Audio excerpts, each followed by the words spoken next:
So how's the transition been to, now you've been here for a couple of months? It's been pretty good so far. Got to know my new teammates, got learning my new teammates and stuff, learning the defense and building a little bit of chemistry out here on the field so far.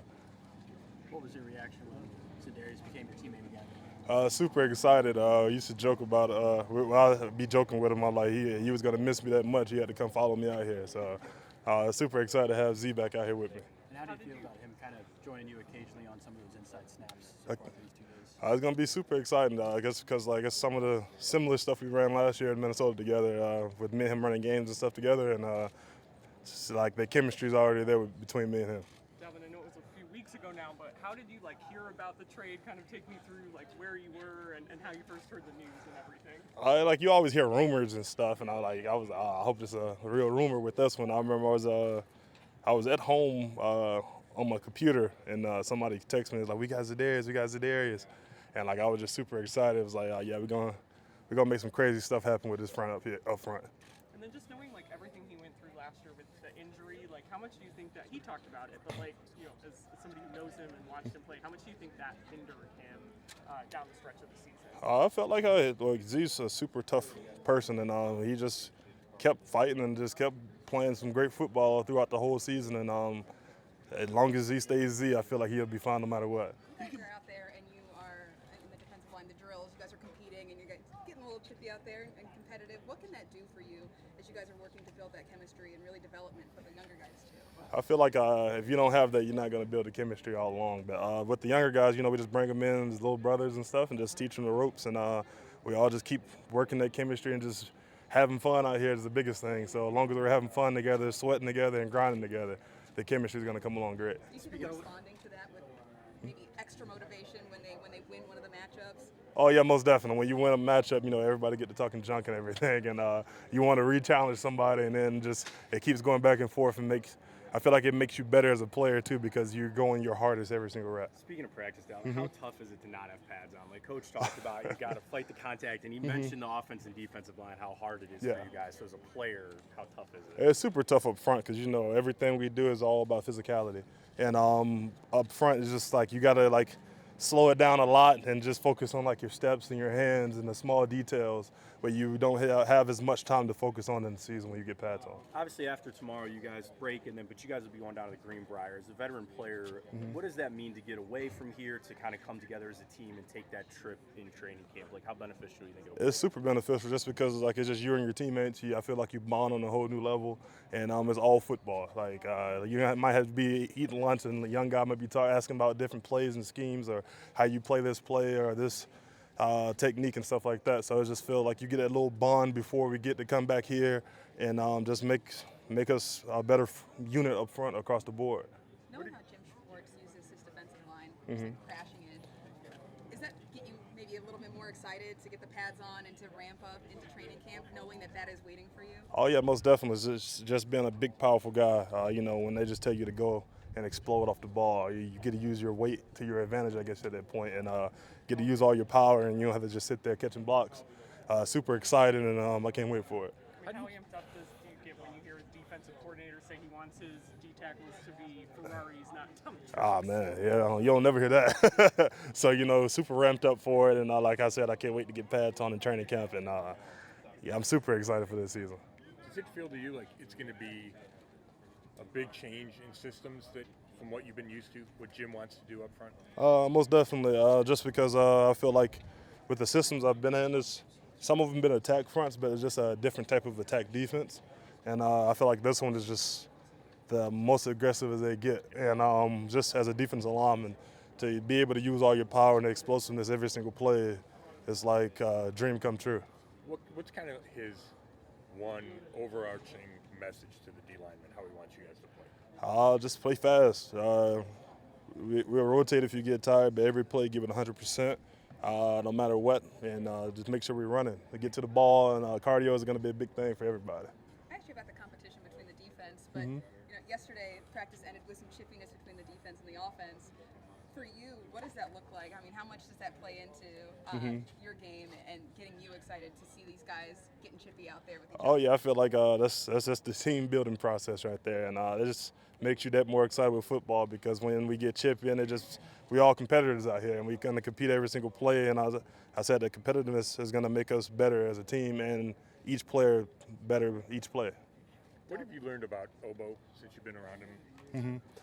Just how smooth he rushes it's crazy. Sometimes he'd be rushing and it doesn't seem real, like, or it looks like he slows down time in some of his rushes, and yet he's still moving super fast. So it's like just watching his pass rush, I feel like. So I know a lot of the stuff I'm not going to be able to do, but I'm going to steal some stuff from his arsenal with his pass rush. What's it like when you look to your right yesterday and you see Miles, and then on the left you have Zadarius and then Obo? Like, what can the four of you guys do as a group? I feel like the sky's the limit with us up in there together, and yeah, just throughout the season, I just feel like we're going to be pinning up a lot of different schematics together with that front, and yeah, it's going to get crazy. To go off of that question, I mean, knowing like you guys aren't in pads, that you don't have contact, like, do you get kind of like excited thinking about what's to come over these next couple of months? Like, since we're not seeing the full picture of like what that front can do right now. Yeah, most definitely. Just because I already know what Zadarius can do on the inside, and just watching Obo and Miles on film, and playing against them over the years and stuff like that. It's just with all of us together and bringing our different skill sets together, I feel like it's gonna. I don't know how to put it into words. It's gonna be amazing. Off the field, you and Miles have a lot. Seems like a lot in common. Have you guys been able to create that bond, that chemistry yet, or is that still in the works? Oh, it's still in the works for sure. But yeah, I feel like we all had a whole anime discussion yesterday, and I found out a lot of people watch anime, so it's in the works. And I think we got a couple celebrations coming up too, so keep your eye out for it. Dalvin, going back to Jim Schwartz and his system and everything, how common is it to find one that's so simplified and straightforward like that? Like, have you played in one like that before, and how common is it today to find one? I don't think I ever found a defense, been a part of a defense this simplified, and especially in the NFL, it's multiple defenses. It'd be a 3-4 or 4-3, but it's multiple defenses. It depends on who you're going to play. And this one's straightforward, just like line up and go play some football. Dalvin, another new defensive tackle here, Mo Hurst. I mean, this guy has dealt with injuries throughout his career, but it seems like he's out here every day going as hard as he can. Just what's it been like getting to know him and seeing how he works out here? Oh yeah, Mo's a great guy and super great technician also, and he's one of the guys who's played in the system before, so he brings a lot to the table for us. Just guys who haven't played in it, he always have things we can use to get a little edge and technique and stuff like that. So he's been one of our biggest technicians in this process so far, and Mo is a big part of our D-line so far. All right, thank you. Hey, Dalvin, I have one.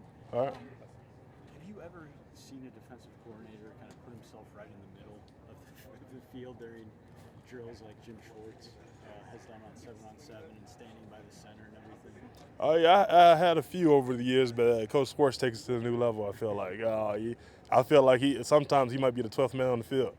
Yeah, and just what are your early impressions of kind of his impact? And he said he wants his presence to be felt. That's kind Most of his definitely. method behind that. Yeah, he definitely brings the energy for our defense, and yeah, it's just the attitude he comes in, the energy he brings, it just makes everybody that more amped up to go that much harder each day. On Jim Brown's passing.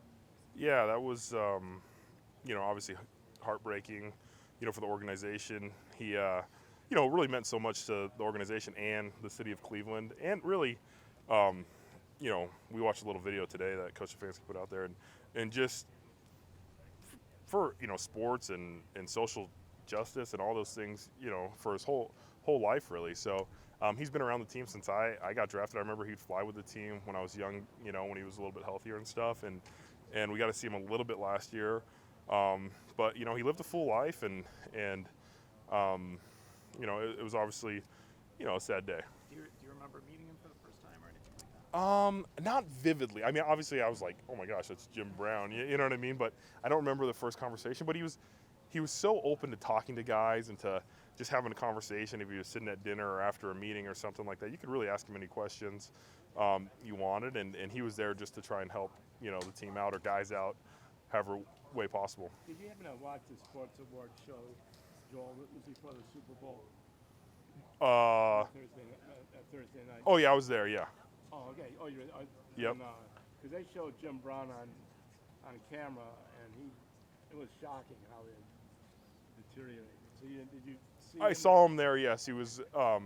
Yeah, I mean, he was getting a little bit older, and it was tough. You know, I think everybody kind of knew time was coming. You know, but I think he was 87 years old, right? Yeah, that's a full life, and I mean, he played a lot of sports and did a lot of things in his life.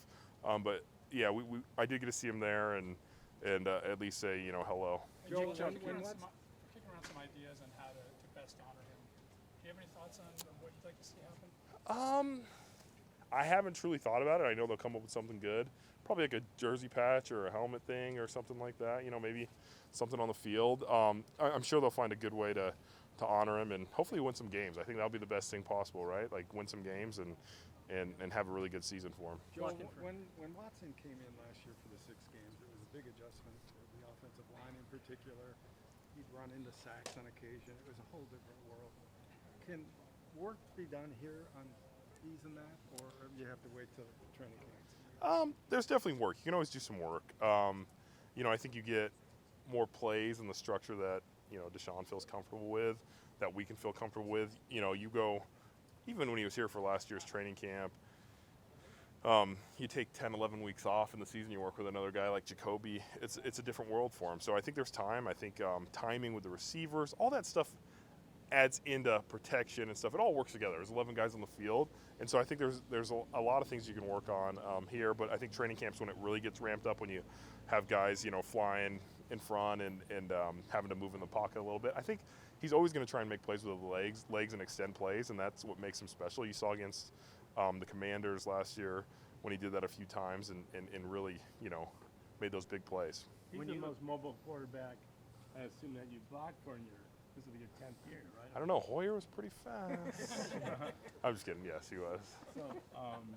So how big an adjustment would that be for you? Is it more for a guard or a tackle, do you think? I think besides like mobility, it's really like where they set up in the pocket. You know what I mean? How he sets up in the pocket, how long you hold the ball for. The mobility is always a bonus. I mean, anytime. I mean, you saw him last year. He did move around the pocket. And there was times where he broke tackles that were sacks and made big runs for us. So I think just getting used to where he sets up in the pocket and how he gets rid of the ball and the timing area. Is there a Callahan teaching point for that to you guys?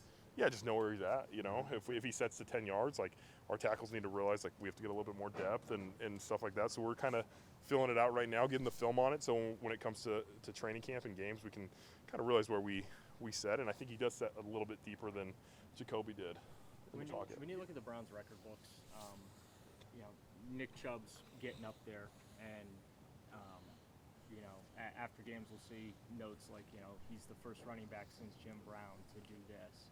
As someone who's been here as long as you have, what would it mean for you to see Nick climb up the record books? Yeah, it would be great. I've said it a lot. He's one of my favorite teammates, and I think the way he carries himself, the way he works, where he puts the team first, it's all, makes for a special player. But anytime we can get Nick, accolades, and hopefully he climbs up the, the record book for us. When we were watching that video today, I was like, in the most respectful way possible, I was like, Jim Brown looks like Nick Chubb got thrown back into like 1960 and is running against these guys. You know what I mean? Like how athletic and strong and fast he was. But no, they're two great running backs, and I know Nick will tell you we want to try and get wins any way possible. But anything we can do to help him out is a bonus. Joel, you look at Deshaun out on the field, you see the body language. It seems like a lot more demonstrative, a lot more confident. Do you notice a difference in that regard that it's his team now? Yeah, I showed up the other day and he just feels more comfortable. I think calling plays, breaking the huddle, like you said, leading, all those things where you're around the guys for over a year now, he's getting more comfortable doing that kind of stuff. And anytime you're in offense, this is our 4th year with Stefanski. There's obviously wrinkles and new things that we're putting in, but I think everybody's, continue to get comfortable. But quarterback's probably the most important position in sports, and so he's feeling more comfortable, and hopefully we can translate that on the field. Joe, nationally it feels like the Browns are definitely under radar this year. Do you like that? I don't even think about it, honestly. because I've had years where, oh, Browns are going to do this, Browns are going to do that. We got to do it on the field. You know what I mean? We got to perform on the field and figure it out that way. Joel is the longest tenured guy. You've seen a lot of coaches, come and go here. And I know it's not your side of the ball per se, but has anything jumped out at you, either through observation or just kind of talking to guys in the locker room about Schwartz and Ventrone coming here? No, I've heard that he's a little fiery at times. You know what I mean? But no, I know he has a lot of experience in this league, and Schwartz is his defenses have been good in the past, and I think we have the right guys up front to make that work, and the right corners and safeties in the back end to make that work too. But he's definitely a commanding presence, and I think it's going to be good for us. I think with Coach Stefanski and Coach Schwartz and AVP and really the whole crew, Bubba. We had our FIBO meeting today, and all of it's working really well. I think it's a good coaching staff, and as players we got to learn and perform. Joel, you've done a lot here. You haven't done a training camp field trip to West Virginia. So what do you think about that? Yeah, I don't know how the weather is. It seems probably hotter than here. Yeah, so that was my main thing, and my wife's like, "You're gonna be gone for 10 days now," so that's a little bit tough too. But we'll see. I was talking to the guys from the Saints that have been up there for training camp. For them, it's cooler, so they're like excited to go up there, And I was like, I think it might be a little hotter for us. Someone said the hotel might be haunted or something like that. So we'll see. We'll see how that goes. I wish it was like, oh, we go there for like 3 days to play golf and then start training camp. But no, it should be an experience. It'll be good to be around the guys for a little bit. We have a little extra time with, Joe Thomas's Hall of Fame game and everything like that. So we'll have some time to get to know each other. Do you plan to attend the ceremony? Yeah, I hope so. I think Kevin said we should be able to get out there and at least go to the ceremony. Is that the official name, the Joe Thomas Hall of Fame game? For us, yeah.